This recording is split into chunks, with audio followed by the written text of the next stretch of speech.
Shalom semua. Mari kita sama-sama bersiap sedia untuk berdoa dan mula dengan saat teduh pagi ini.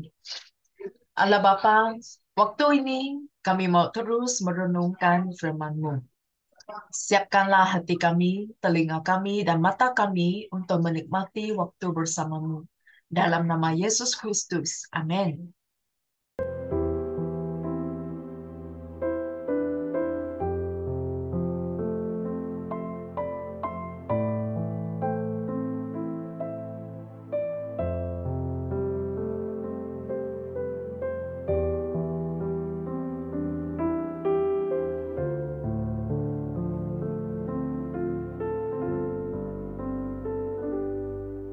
Sejauh timur dari barat, Engkau membuang dosaku. Tiada kau ingat lagi pelanggaranku.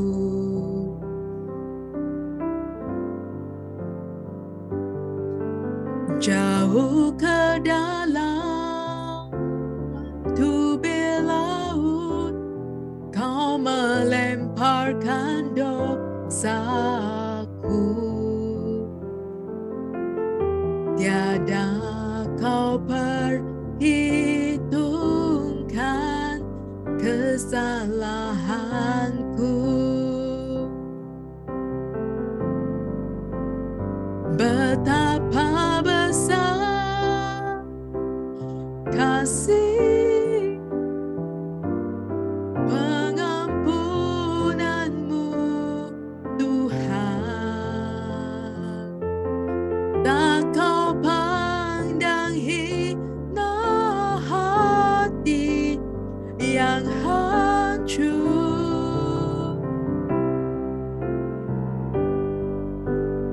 Ku berterima kasih kepadamu ya Tuhan. Pengampunan yang kau beri, pulihkanku.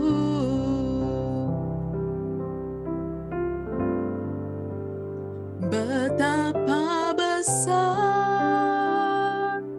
kasih pengampunanmu, Tuhan. Tak kau pandang hina hati yang hancur.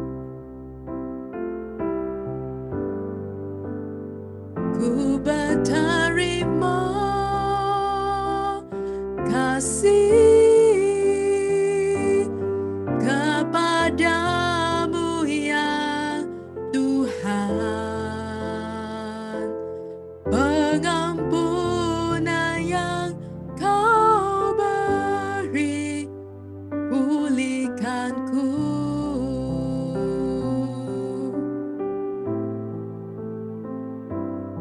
Pengampunan yang kau beri, pulihkanku.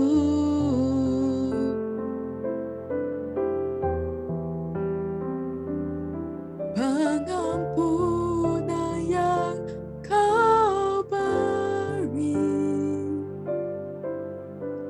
pulihkanku.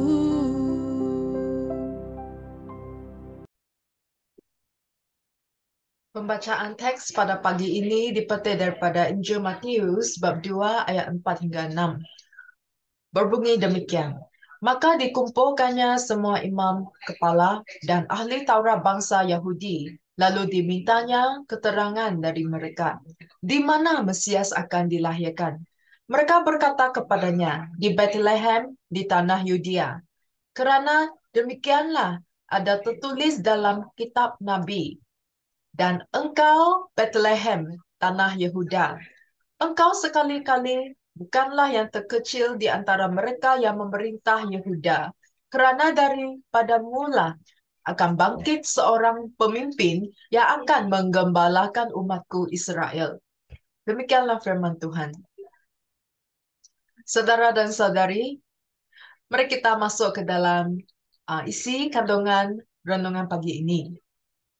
Ketua imam dan guru Taurat sangat jelas di mana Mesias akan dilahirkan. Mereka inilah ahli teologi Israel, ahli falsafah, dan orang pandai-pandai semua. Mereka fasih Alkitab dan Taurat, dan tahu bahwa nubuat tentang kelahiran Mesias adalah di kitab Mikah bab 5 ayat 2. Namun, mereka inilah terlepas Christmas. Semenjak Musa bernubuat bahwa Nabi yang mulia akan tiba, umat Israel mula menantikan Mesias itu. Sebab utama mereka menanti-nantikan kedatangan Mesias yang berperanan sebagai juru selamat mereka adalah kerana mereka kini berada di bawah penindasan pemerintahan kerajaan Roma. Kerinduan mereka terhadap Sang Mesias dapat dilihat daripada sikap mereka terhadap Yohanes Pembaptis. Orang berduyun-duyun ke padang gurun untuk mendengarkan ajaran yang disampaikan oleh si pembuka jalan bagi Mesias itu. Namun, mereka yang digelar ahli teologi, pakar Taurat ini, tidak sanggup untuk menggembara ke Bethlehem untuk melihat sama ada Mesias dilahirkan di sana atau tidak. Kenapa? Kerana mereka acuh tak acuh. Herodes Agong, dia takut akan kedudukan Yesus kerana Yesus merupakan raja yang dilahirkan itu. Tuan punya rumah penginapan terlalu sibuk dengan bisnes dan dia tidak tahu apa-apa tentang Yesus. Tetapi pemimpin agama Yahudi ini pula, mereka tahu tentang nubuat, mereka fasih tentang Alkitab, cuma mereka merasakan hal itu tiada kaitan dengan diri mereka. Bagi mereka, Mesias itu dilahirkan atau tidak, tidaklah penting sangat. Mereka berpendapat bahwa diri mereka sudahlah orang saleh. Mereka mematuhi semua Taurat. Mereka berkenan kepada Allah. Mereka sudah melaksanakan banyak amalan dan tuntutan agama.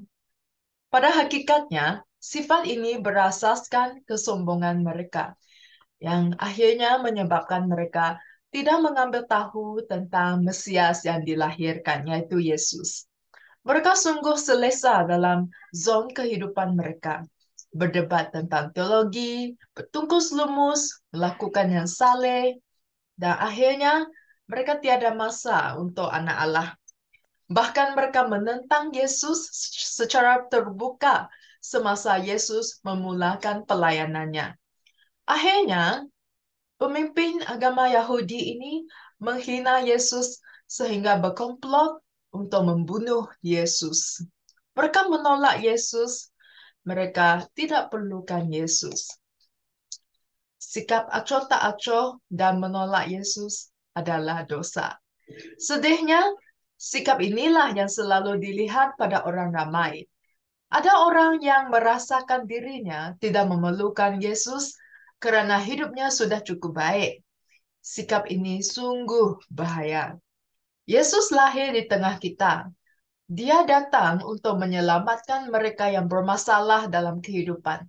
Seperti dalam Matius bab 9 ayat 13, Aku datang bukan untuk memanggil orang benar, melainkan orang berdosa. Artinya, mereka yang tidak sadar akan masalah dan dosa sendiri tidak dapat menyahut seruan Yesus. Di mana-mana saja, orang yang tidak ambil kisah tentang Yesus adalah jauh lebih banyak daripada mereka yang menentang Yesus. Mereka tidak memerlukan juru selamat kerana tidak tahu bahwa mereka sendiri memerlukan penyelamatan. Mereka tidak menentang Yesus dan mereka mengabaikan penyelamatan yang dia berikan. Mereka tidak sadar bahwa mereka bermasalah dan sakit secara rohani. Orang-orang ini terlepas berkat Christmas. Jadi mari kita mengambil sedikit masa untuk membuat renungan.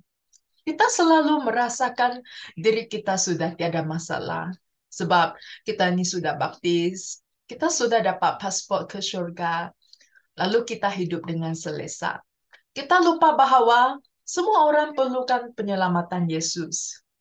Adakah kita berasa sudah cukup saleh dan lupa bahwa kita hanya dibenarkan melalui iman dan bukan melalui perbuatan? Artinya, bukan karena kita rajin pergi sembahyang kita dapat diselamatkan. Biarlah hidup kita betul-betul menampilkan ataupun memancarkan bahwa kita ini percaya kepada Yesus. Mari kita mengambil sedikit masa untuk merenung.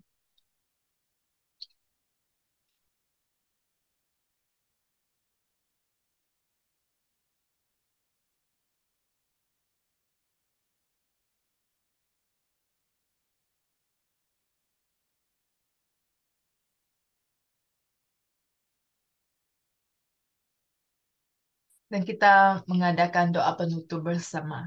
Allah Bapa, kami mungkin lalai dalam penyembahan. Kami sibuk dan kaku terhadap pelayanan di gereja. Tolonglah kami agar menjadi peka terhadap pekerjaan-Mu, agar kami dapat menyaksikan kasih setia-Mu dan kekuasaan-Mu dalam hidup kami. Dalam nama Yesus Kristus. Amin. Saat teduh sampai di sini saja pada pagi ini dan kita akan berjumpa lagi pada hari esok.